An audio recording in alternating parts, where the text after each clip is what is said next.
जागृति, हम जागते रहें। एक को जानो, एक को मानो, एक हो जाओ, जागते रहो। जी। Encased in this mortal frame of 5 elements, we lose ourselves, mistaking the temporary dwelling for our eternal identity.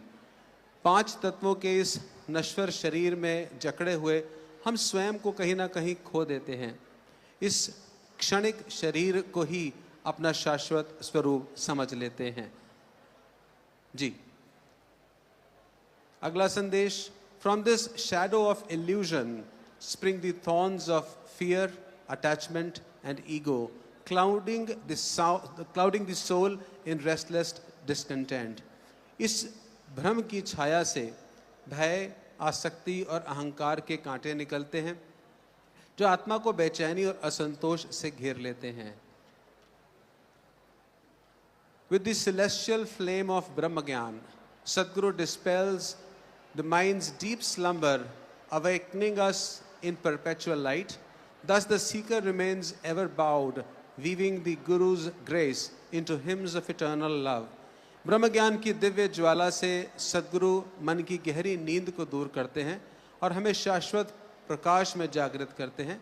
इसी प्रकार एक साधक सदा ऋणी रहता है और गुरु की कृपा को शाश्वत प्रेम के भजनों में पिरोता है। और वही भजन, वही गीत, वही संगीत हम निरंतर सुनते आ रहे हैं। To steady our faith in the infinite, the Sadguru binds us to the 3 divine threads, Seva, Simran and Satsang. In their embrace, devotion finds its strength and we no longer wander, lost in the labyrinth of the world. अंतहीन में हमारी आस्था को स्थिर करने के लिए सद्गुरु हमें 3 दिव्य धागों से बांधते हैं, सेवा, सिमरन और सत्संग। इनके आलिंगन में भक्ति को शक्ति मिलती है और हम संसार की भूल भुलैया में भटकना बंद कर देते हैं।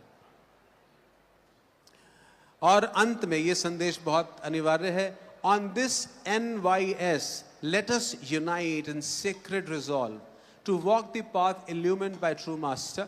Using this body and mind as holy instruments, let us dwell in the awareness of the 6th element, pure consciousness, crafting a life of effortless poise and radiant devotion. इस निरंकारी यूथ सिंपोजियम पर आइए हम पवित्र संकल्प में एकजुट हों, सद्गुरु द्वारा प्रकाशित मार्ग पर चलें, अपने शरीर और मन को पवित्र उपकरण बनाकर आइए हम छठे तत्व यानी शुद्ध चेतना की जागरूकता में लीन होकर सहज, संतुलन और प्रकाशमान भक्ति से परिपूर्ण जीवन का निर्माण करें। तो